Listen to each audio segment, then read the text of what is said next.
As an Indian हम कितने बड़े हिपोक्रेटिक हैं ना, ये बात इस चीज़ से साबित होती है कि दिल्ली में ना एक प्रोटेस्ट चल रहा था। यूजीसी जो आजकल बहुत ज़्यादा उसमें है ना, चर्चा का विषय है कि यूजीसी आना चाहिए नहीं आना चाहिए, कास्ट डिस्क्रिमिनेशन के लिए जो ये कानून है। मतलब पहली बात तो हम 2026 में रहते हैं, तो ऐसी चीज़ अगर आज भी हमारे देश में एग्जिस्ट करती है, 75 प्लस ईयर्स हैं हमें इंडिपेंडेंट हुए, और हम खुद को 2047 में विकसित राष्ट्र के रूप में देख रहे हैं, और उसके बाद भी हमारे देश में अगर डिस्क्रिमिनेशन चल रहा है, वो भी कास्ट बेस पे, रिलीजन बेस पे, तो ये मुझे क्या मतलब, ये पर्सनली ये बहुत गंदी चीज़ है। ऐसी चीज़ होनी ही नहीं चाहिए। पहली बात तो कि आपको आज़ाद हुए इतना ज़्यादा समय हो चुका है, उसके बाद भी आप कास्ट डिस्क्रिमिनेशन नहीं हटा पाए। कास्ट डिस्क्रिमिनेशन हटा नहीं पाए, या फिर आपने उसी को अपना पॉलिटिकल धंधा बना लिया। आपने एक विशिष्ट रूप से वो चीज़ की जिससे कास्ट डिस्क्रिमिनेशन और बढ़े, जिससे कि आप सत्ता में बने रहें। ये सारी गलतियाँ पॉलिटिकल पार्टीज़ की हैं, इनका दिया हुआ ये है। और अब जो बात मैं करने वाला हूँ ना, ये है जो यूजीसी प्रोटेस्ट हो रहा था दिल्ली में, जहाँ पे एक पत्रकार गई इंटरव्यू करने या फिर कुछ भी करने। उनका मतलब एक वीडियो वायरल हुआ कि उनको पहले पीटा जा रहा है, वो हो रहा है, मारा जा रहा है, धमकियाँ मिल रही हैं, मतलब प्रॉपर वीडियो था। मैं दिखाऊंगा नहीं, क्योंकि मुझे नहीं लगता उनकी ऐसे पहचान उसमें दिखाना ज़रूरी, मतलब ज़रूरी नहीं, मतलब ऐसे दिखाना ही नहीं चाहिए, क्योंकि सुप्रीम कोर्ट में दोनों पार्टीज़ ने एक दूसरे के खिलाफ बहुत संगीन अपराधों के तहत मामला दर्ज करवाया है। ठीक है। अब उसमें ऐसा हुआ कि पहला तो ये जो पत्रकार गई, इनका ये वीडियो कि आप उनसे पहले नाम पूछा, फिर जातिवाद के खिलाफ वही हो रहा था कि यूजीसी के ऊपर जो सुप्रीम कोर्ट ने रोक लगाई है उसको आप हटाइए। ये पूरा चल रहा था, प्रॉपर कास्ट डिस्क्रिमिनेशन का एक वो चल रहा है हमारे देश में आज भी। 75 प्लस ईयर्स हैं हमें आज़ाद हुए, फिर भी हमारे देश में ये चल रहा है। उसके बाद होता ऐसा है कि उनके साथ हुई बदतमीजी, मारा वारा गया और थ्रेट्स भी दिए गए। बट उसी शाम एक और वीडियो वायरल होता है जिसमें वही पत्रकार सेम उन्हीं लोगों से पूछते हुए नजर आ रही हैं कि पानी मिला, पानी मिला।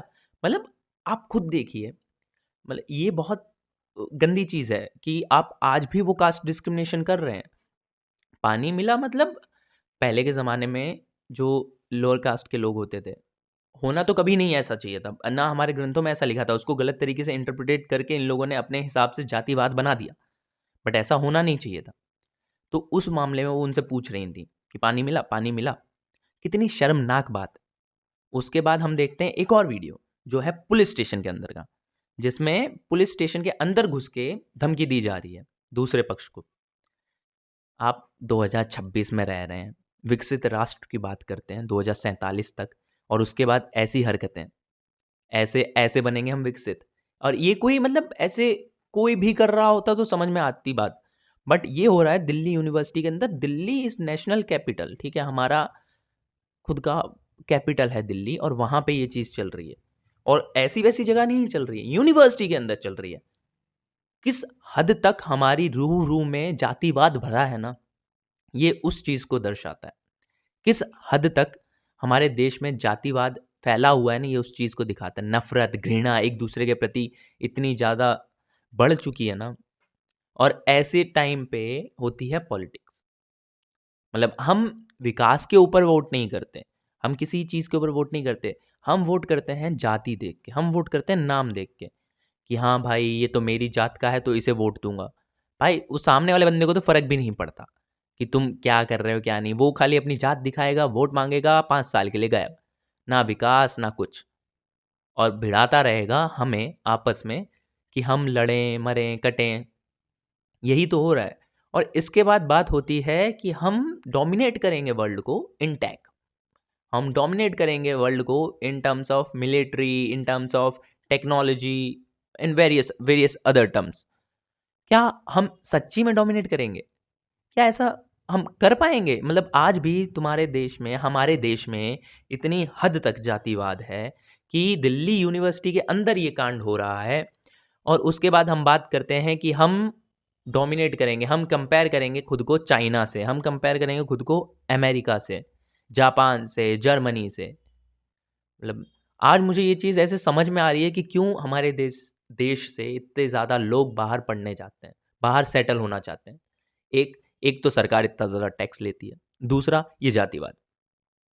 जातिवाद इस तरीके से भरा है ना हमारे देश में, अगर ये अंदर ही अंदर हमें खोखला कर रहा है। जातिवाद एक खुद में एक इतना बड़ा मुद्दा है, अपराध है कि आप खुद सोचिए 75 साल हो गए हमें आज़ाद हुए, उससे ज़्यादा। आज तक जातिवाद नहीं निकला हमारे देश से। और बहुत ही शर्मनाक बात है कि ऐसी घटना हमारी कैपिटल में हो रही है, दिल्ली में हो रही है। और कोई छोटे-मोटे लोग नहीं कर रहे हैं, सब पढ़े लिखे लोग हैं। मतलब ऐसे समझते हैं ना कि कोई ऐसे ऐरे-गैरे रोड पे चलते हुए कर लिया, अनपढ़ थे, गँवार थे, जाहिल थे, उन्होंने कर लिया। नहीं, ये जितने हैं सब पढ़े लिखे हैं, बड़े-बड़े अच्छी पोस्ट वाले लोग, अच्छे एजुकेटेड, वेल एजुकेटेड, सब ऐसे लोग ये चीज़ कर रहे हैं। और ये है जातिवाद, जो हमारे देश को कभी आगे नहीं बढ़ने देगा। उसके बाद कंपैरिज़न होगा चाइना से, अमेरिका से, जापान से, जर्मनी से, कि हम उन्हें हरा देंगे इस रेस में। कभी नहीं हरा पाएँगे। ऑनेस्टली कभी नहीं हरा पाएँगे। अगर खुद खुद अपने देश में एकता नहीं रहेगी ना, तो कभी नहीं हरा पाएँगे। जातिवाद से ऊपर आ जाएँगे तो आ जाएगा हिन फिर आ जाता है अपना वो रिलीजियसनेस। मतलब अगर जातिवाद खत्म भी हो गया ना, फिर धर्म में लड़ा दो। विकास पे सवाल पूछो तो धर्म पे जवाब, विकास पे सवाल पूछो तो जाति पे जवाब। और ऐसा कोई छोटे-मोटे लोग नहीं करते, बड़े-बड़े पॉलिटिशियंस करते हैं। और यही बात है कि हम आज भी हमारे देश में इतनी ज़्यादा गरीबी है, इतना ज़्यादा स्ट्रगल है, और आज भी हमारे देश के लोगों को अच्छी लाइफ़स्टाइल नहीं मिल पा रही। बात यही है कि इतने ज़्यादा लोग अगर माइग्रेट होके दूसरे देशों में शिफ्ट हो रहे हैं ना हमारे देश से, तो उसका रीज़न यही है। ये आप जातिवाद नहीं ख़त्म कर पा रहे, ये भ्रष्ट पॉलिटिशियंस जो हमें आपस में जातिवाद के नाम पे लड़ा के खुद तो बहुत अय्याशी की ज़िंदगी जीते हैं, मौज की ज़िंदगी जीते हैं। अगर वो चीज़ हम नहीं सुधार पाए ना, तो हम कभी विकसित तो नहीं हो पाएँगे। As a citizen of India, अगर आप एक दूसरे के प्रति आज भी वो डिस्क्रिमिनेशन की फीलिंग रखते हैं ना, तो कोई फ़ायदा नहीं है ऐसी आज़ादी का। आज़ादी जब तक आप दिल से खुद को आज़ाद मानो ना, तब तक है। मतलब हम आज़ाद हैं, बहुत अच्छे से आज़ाद हैं, बट क्या आप खुद अंदर से आज़ाद हो? क्या आप खुद सामने वाले को ऐसे एक्सेप्ट करने के लिए रेडी हो? उसमें आप डिस्क्रिमिनेशन कर रहे हो, उसमें आप ये सब कर रहे हो। ऑने ऑनेस्टली ये जो दिल्ली का हुआ है ना, ये दिखाता है कि आज भी कितना ज़्यादा जातिवाद है हमारे देश में, और किस हद तक है। पहले वो उनका वीडियो वायरल हुआ कि उसमें वो कह रही हैं कि मतलब कह नहीं रही, उनका प्रॉपर मार रहे हैं उनको, वो है पूरा वीडियो में। उसके बाद उन्हीं का वीडियो वायरल हुआ जिसमें वो कह रही हैं कि पानी मिला, पानी मिला। उसके बाद शाम को एक और वीडियो वायरल हो रहा है जिसमें वो नारे लग रहे हैं, ब्राह्मणवाद ज़िंदाबाद। अरे करिए आप अपना, ठीक है, एक कास्ट होता है, ठीक है समझे। बट स्टिल एक यूनिटी नाम की चीज़ होती है। जात मतलब प्रोटेस्ट चल रहा था कि यूजीसी मत लाओ, उसी में हो गया इतना बड़ा हड़कंप दिल्ली यूनिवर्सिटी में। इसके आगे तो मैं कुछ कहना नहीं चाहूँगा। चलिए, इसी के साथ मिलते हैं अगली वीडियो में। जय हिंद, जय भारत।